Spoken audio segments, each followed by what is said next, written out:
और इस वक्त की बड़ी खबर, ईरान पाकिस्तान से संपर्क में है। तुर्की सुलह कराने की कोशिश करेगा। तुर्की दोनों के बीच दोनों देशों के विदेश मंत्री से बात की गई है। तनाव को कम कराने के लिए बातचीत की जा रही है। तुर्की की मध्यस्थता से ईरान क्या सुलह करेगा? सुलह कराने की कोशिश हो रही है। तुर्की मध्यस्थ बना है पाकिस्तान और ईरान के बीच, क्योंकि दोनों के बीच तनाव अपने चरम पर है।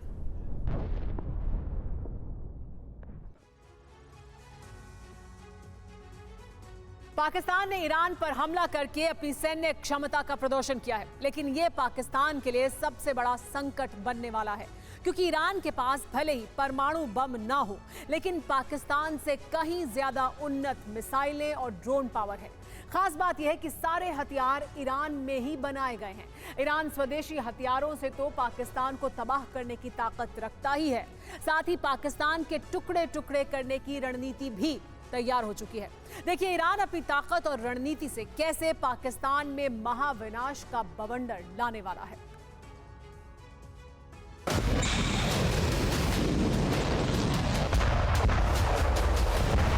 परमाणु शक्ति के घमंड में चूर पाकिस्तान की सेना ने ईरान की जमीन पर मिसाइल स्ट्राइक तो कर दी, लेकिन इसी धमाके के साथ ये तय हो चुका है कि ये स्ट्राइक पाकिस्तान के विनाश का आधार बनेगी।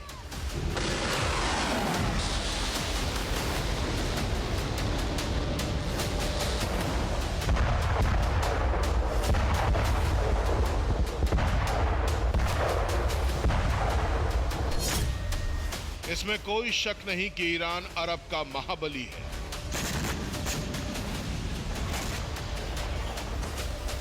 उसने अमेरिका, इजराइल और अरब में अमेरिका के सभी सहयोगियों के लिए सबसे बड़ा संकट खड़ा कर दिया है।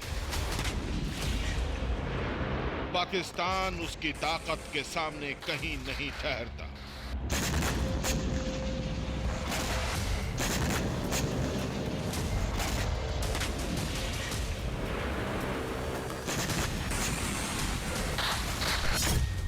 पाकिस्तान सेना ने भले ही ये सोचकर ईरान पर हमला किया हो कि ऐसा करने से उसके अमेरिका के साथ संबंध बेहतर हो सकते हैं, लेकिन सच ये है कि अरब में अमेरिका भी ईरान की मिसाइल और मसल पावर के सामने कमजोर पड़ रहा है।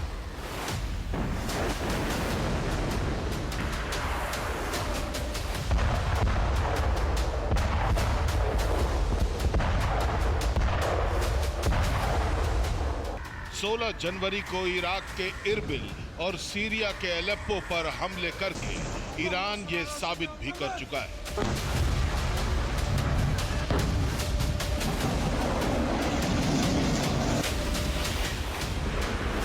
दुनिया के शक्ति समीकरण देखते हुए पाकिस्तान ने सिर्फ ईरान पर हमला नहीं किया है, बल्कि दुनिया के शक्ति समीकरण बिगाड़ने वाले एक महागठबंधन से बैर मोल ले लिया है।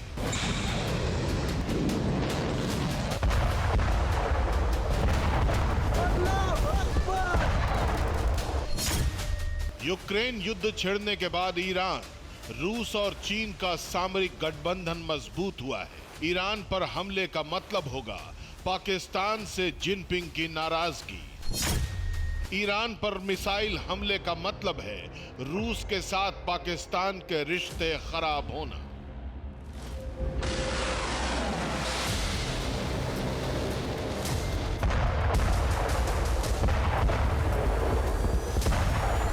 ईरान की जमीन पर हमला कर पाकिस्तान ने उसे कर्ज और मदद देने वाले चीन से मुसीबत मोल ले ली है। ईरान पर हमले के बाद से रूस सरकार का रुख भी पाकिस्तान के खिलाफ हो चुका है।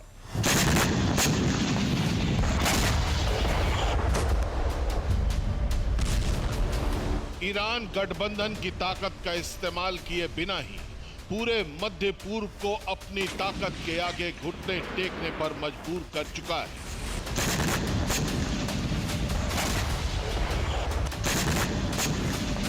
ईरान के पास बड़ी स्वदेशी सैन्य शक्ति है। मिसाइल तकनीक में ईरान अमेरिका से भी आगे निकल चुका है।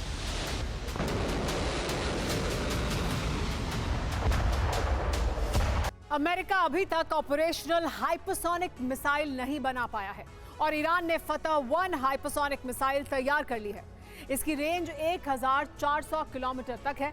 मिसाइल की रफ्तार 16,050 किलोमीटर प्रति घंटे तक है। इसकी रफ्तार की वजह से कोई डिफेंस सिस्टम इसे इंटरसेप्ट नहीं कर पाता है। ईरान की दूसरी घातक मिसाइल है अबू महादी, जो एक क्रूज मिसाइल है। अमेरिकी हमले में मारे गए ईरानी कमांडर के नाम पर बनाई गई इस मिसाइल की रेंज 1000 किलोमीटर तक है। ये 900 किलोमीटर प्रति घंटा यानी सब सोनिक रफ्तार से उड़ती है। इसका वॉरहेड हाई एंड एक्सप्लोजिव से तैयार होता है। ईरान के जखीरे में मुहाजिर 10 कामिकाजी टाइप का ड्रोन भी मौजूद है। इस ड्रोन की रेंज 2000 किलोमीटर तक हमला करने की है। इसकी रफ्तार 210 किलोमीटर प्रति घंटा है। ये धरती से 7 किलोमीटर की ऊंचाई पर उड़ान भरता है और 300 किलोग्राम तक विस्फोटक लेकर उड़ सकता है। ईरान ने स्वदेशी एयर डिफेंस सिस्टम सेवम खोरदाद भी तैयार कर लिया है। ये 350 किलोमीटर की दूरी से टारगेट को ट्रैक कर लेता है। इसकी मिसाइलें 200 किलोमीटर दूर से ही हमलावर एयरक्राफ्ट को गिरा सकती हैं। ईरान के पास सैयद नाम का स्वदेशी आर्मर्ड फाइटिंग व्हीकल भी है। इसकी मशीन गन 12.7 mm की है और रोटरी है, यानी 360 डिग्री तक घूम सकती है। इसमें 77 mm यानी 77 mm का रॉकेट लॉन्चर भी लगा है। सैयद व्हीकल की गन से 3.5 किलोमीटर दूर तक के टारगेट को ध्वस्त किया जा सकता है।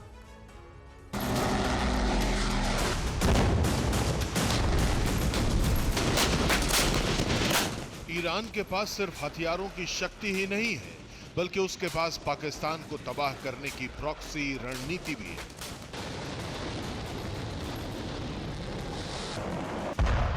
ईरान ने अरब में प्रॉक्सी संगठनों के जरिए अमेरिका की इजराइल रणनीति को ध्वस्त कर दिया है।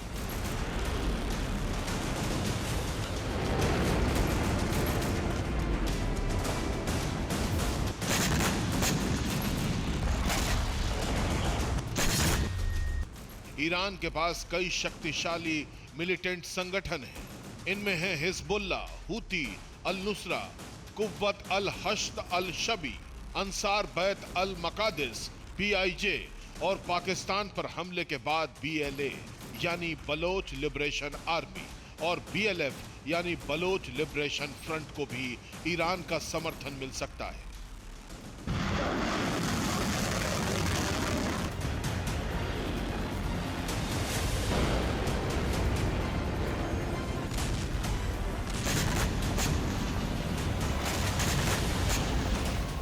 क्योंकि पाकिस्तान के हमले का टारगेट BLA और BLF के ठिकाने ही बने। इन हमलों के बाद बलोच लिबरेशन फ्रंट ने पाकिस्तान से बदला लेने का ऐलान कर दिया है।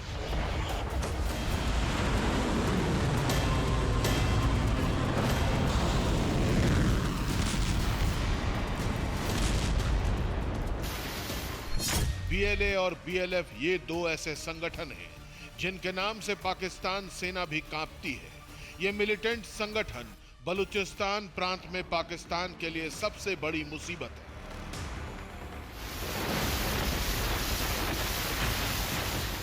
बलूचिस्तान लिबरेशन आर्मी और फ्रंट मिलकर पाकिस्तानी सेना पर हमले करते रहते हैं।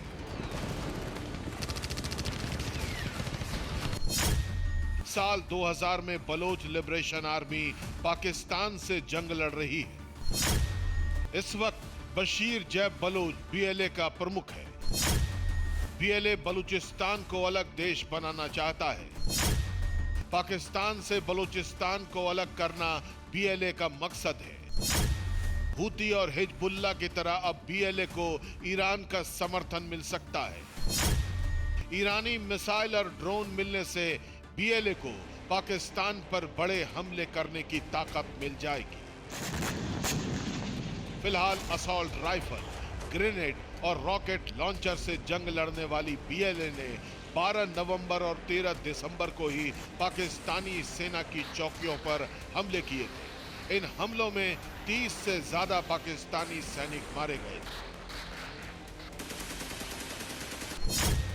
अगर BLA को चीन, ईरान और रूस का समर्थन मिलता है तो बलूचिस्तान प्रांत से पाकिस्तान की पकड़ खत्म हो जाएगी और BLA बलूचिस्तान को अलग देश बनाने के मकसद में कामयाब हो सकता है।